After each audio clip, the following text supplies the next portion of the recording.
जरा सोचिए, कल सुबह आप उठते हैं और इंस्टाग्राम है ही नहीं, फोन से गायब हमेशा के लिए।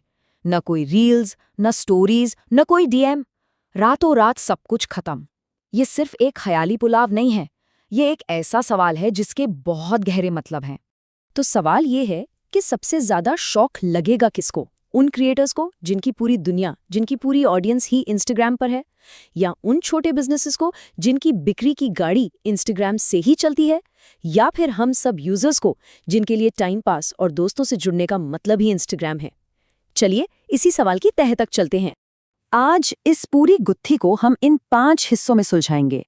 हम देखेंगे कि इंस्टाग्राम के जाने से जो खालीपन आएगा वो कितना बड़ा होगा, इसका हमारी जेब और हमारे दिमाग पर क्या असर पड़ेगा, और आखिर में उस सबसे बड़े सवाल का जवाब ढूंढेंगे कि असली नुकसान में कौन रहेगा। तो सबसे पहले ये समझते हैं कि इंस्टाग्राम के जाने का मतलब असल में है क्या, इसका असर कितने लोगों पर पड़ेगा।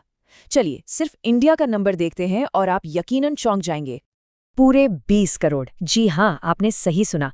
भारत में इतने लोग एक्टिव रूप से इंस्टाग्राम चलाते हैं। मतलब एक झटके में इतने लोगों की डिजिटल दुनिया, उनके बिजनेस का पता और उनके एंटरटेनमेंट का अड्डा सब बंद। ये नंबर खुद ही पूरी कहानी बयां कर रहा है। अब आते हैं सीधे मुद्दे पर, पैसा। देखिए, ये सिर्फ एक ऐप का बंद होना नहीं है, ये उन लाखों लोगों के लिए एक आर्थिक भूकंप जैसा है जिनकी रोजी रोटी सीधे सीधे इंस्टाग्राम से जुड़ी हुई है। और ये कोई हवाई बात नहीं है, हमारे पास इसके सबूत हैं, इतिहास गवाह है। जब 2020 में भारत ने टिकटॉक बैन किया तो पूरी की पूरी इन्फ्लुएंसर इकोनॉमी हिल गई थी। और ये सिर्फ भारत की कहानी नहीं है, नाइजीरिया से लेकर इंडोनेशिया तक जब भी कोई बड़ा प्लेटफॉर्म बंद हुआ है, छोटे बिजनेस और क्रिएटर्स को हमेशा भारी कीमत चुकानी पड़ी है। लंबे बैन की तो बात ही छोड़ दीजिए, न्यूज़ वीक की रिपोर्ट है कि सिर्फ 6 घंटे के एक आउटेज ने बिजनेस को हजारों डॉलर्स का चूना लगा दिया था। तो जरा सोचिए, अगर ये हमेशा के लिए बंद हो जाए तो क्या होगा? और क्रिएटर्स का क्या? जरा गौरव जैन की बात सुनिए, जिनके टिकटॉक पर 10 लाख फॉलोअर्स थे। वो कहते हैं, जब वो बैन हुआ तो मेरे पास कुछ नहीं था। एक पल में आपकी सालों की मेहनत, आपकी ऑडियंस, आपकी कमाई, सब कुछ जीरो। लेकिन हर नुकसान को सिर्फ पैसों में नहीं तौला जा सकता। इसकी एक इंसानी कीमत भी है, जो शायद आर्थिक नुकसान से भी ज्यादा बड़ी है। और ये वो असर है जो हम सब पर, यानी करोड़ों यूजर्स पर पड़ेगा। साइंस की भाषा में इसे कंपल्सिव रिवॉर्ड सीकिंग बिहेवियर कहते हैं। सिंपल भाषा में कहें तो ये रील्स देखने की एक लत है। हर रील के साथ हमारे दिमाग को एक छोटा सा किक मिलता है, जो हमें और स्क्रॉल करने पर मजबूर करता है। और जब ये अचानक रुक जाता है तो दिमाग में एक अजीब सा खालीपन और बेचैनी भर जाती है।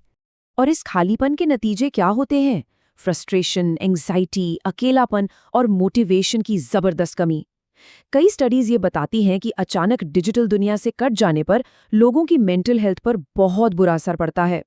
ये शब्द एक स्टूडेंट के हैं। जब उससे इंटरनेट शटडाउन के असर के बारे में पूछा गया, उसने कहा, मुझे लगा जैसे मेरी जिंदगी में सब कुछ रुक गया है। ये दिखाता है कि कैसे एक ऐप सिर्फ एक ऐप नहीं रहता, वो हमारी पहचान का हिस्सा बन जाता है। तो क्या इसका मतलब है कि सब कुछ खत्म हो जाएगा? नहीं, बिल्कुल नहीं।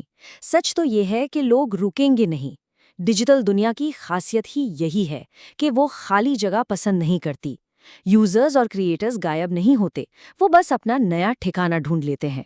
इसका सबसे बड़ा एग्जाम्पल तो हमारे सामने ही है, टिकटॉक बैन। रातों रात 20 करोड़ यूजर्स एक ऐप से बाहर हो गए। लेकिन हुआ क्या? वो लोग रुके नहीं, वो तुरंत इंस्टाग्राम रील्स और यूट्यूब शॉर्ट्स पर शिफ्ट हो गए। ऑडियंस हमेशा अपना रास्ता खोज ही लेती है। लेकिन ये शिफ्ट क्रिएटर्स के लिए बिल्कुल भी आसान नहीं होता। उनके लिए तो ये एक तरह से जीरो से शुरू करने जैसा है। एक नया एल्गोरिदम, एक नया कंटेंट स्टाइल और धीरे धीरे एक एक करके अपनी ऑडियंस को वापस जोड़ना, ये एक बहुत लंबी और थका देने वाली लड़ाई है। और पता है, प्लेटफॉर्म्स को भी ये बात याद रखनी चाहिए। वाइन याद है आपको? एक टाइम का किंग था, लेकिन वो इसलिए डूब गया क्योंकि उसने अपने क्रिएटर्स को सपोर्ट नहीं किया और कंपटीशन से हार गया।